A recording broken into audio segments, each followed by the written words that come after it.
All right, Hampton Rose, it is time for your entertainment. High five. Yes, this morning begins in the Outer Banks of all places, where Charlie Sheen's wife is in rehab. Entertainment Tonight says Brooke Mueller checked herself into Two Dreams, a drug and alcohol rehabilitation facility in Kerala yesterday. The 32-year-old was just released from the hospital after being treated for pneumonia. Mueller was arrested for a DUI charge in '96 and for cocaine possession in 2001. This all follows an alleged domestic incident between Mueller and her husband, Charlie Sheen, on Christmas Day. So, getting help. Getting help, finding help. Obviously, I mean, it would seem that she's, two peas in a pod with Charlie Sheen, if that's their kind of their style in their relationship. A lot of dysfunction going on. A lot of dysfunction going on. Or is it damage control so that he can then maintain, not that he's got the most squeaky clean image, but Charlie Sheen, what? Is it damage control for her to go so far as to go to rehab to maybe lessen the blow of her calling the cops saying that Charlie tried to kill her with a knife? And you know what I mean? If she can kind of put it back on herself and say, well, I was really drunk and maybe that night wasn't as bad as it sounded, it sort of protects him. Isn't that kind of like the typical domestic abused woman, though? That's kind of like, oh, no, it's not him, it's me. Like, oh, look. And she's getting help for that. In any case, if you're on the Outer Banks, I'm going to give her five. I'm going to give her medium five. It's good that she's getting help, obviously. So, I'm just going to go with the high one. That's me personally. I'm going to go with the high one. She's getting help. So you got to appreciate that. But word on the street is Britney Murphy's husband is filing suit against a movie studio. Apparently, Simon Monjack is planning to sue Warner Brothers for the wrongful death of his wife. 2 weeks before Murphy's sudden death in December, the studio fired her from the sequel to the animated smash Happy Feet. Monjack said she was devastated. Murphy's cause of death is yet to be released by the LA coroner's office. Court papers for his purported death, his wrongful death, still have not yet been filed.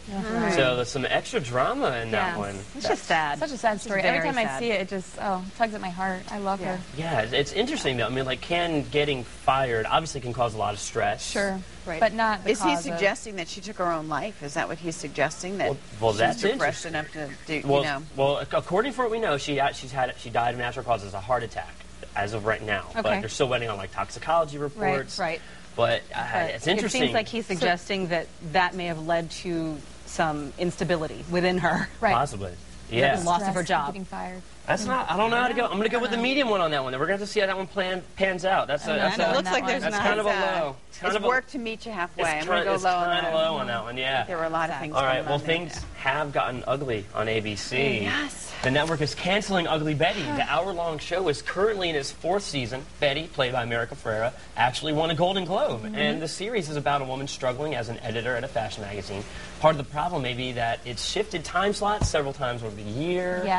Yeah. Does that really matter, though? Because can't you find it on the internet? It does matter. Because I was watching that show. My parents watched the show, but then it's like, well, when is it coming on? Well, I don't know. Wasn't it coming on this night? We don't know what night it's coming on. So it's changed a few times. So by now, we don't know when it's coming on. Then it was coming on the TV Guide channel, and that's like, I thought that was for commercials. Well, that's syndication, though. I mean, I'm sure that was syndicated, like, older episodes. Well, still, but nonetheless, it's just kind of getting pushed on the back burner. I'm not a fan of that. Well, also, if you have to work to find it, then you think of other things that you have to do. Absolutely, I mean, I don't know. There's a huge buzz about that show, and it's a shame to hear it going away, because I know she was like America's sweetheart. America loved America. She still is. I guess that time slot is important, though, for folks who still do what in the business is called appointment TV, where you go to a certain point where you wonder how the DVR has made it almost not matter when that first airing happens, because so many people are going back later on DVR. Well, live fight on that. I'm sorry to hear that for America Ferrera, but one show that's staying around, Chef Gordon Ramsay's back, exposing the most unsanitary and unsuccessful restaurants in the country.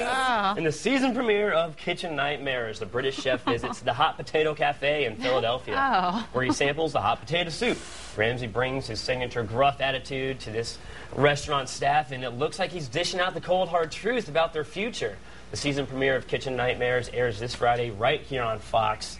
And I am excited. I love that. Is a huge high five. Like, can you even get as high as I'm going right now? You're a big fan of Gordon Ramsay? I'm just saying, I love Gordon Ramsay. Well, I grew up working in restaurants, like waiting tables, bartending, bussing tables when I was 14. So it's like I see these things and I'm like, oh, I remember that. And it's like you see these people that work in these industries, and some of them really are just oblivious. It's like, oh no, that's fine. Just pick it up off the floor, put it back in the fryer. It's good. Yeah, no, it cooks off all the dirt. I mean, but like I've seen this, so it's awesome. Yeah, and and our producer, Virginia, loves it. In our ear. In our ear, as she's telling us. So I'm a big fan of Chef Ramsay. Anyone else? Anyone? I'll have to check it out. I'm a fan of him whipping gross restaurants. I'm wondering if the restaurants knew why he was coming or if they kind of duped them. Oh, no, they asked him. Like, they are literally, the owners are like, I am struggling. I am $500,000 in debt, and I need to get this restaurant They want help going. from him. Absolutely. Oh, okay. Yeah. So, Big 5 of Gordon Ramsay. I'm excited about that, and I cannot wait.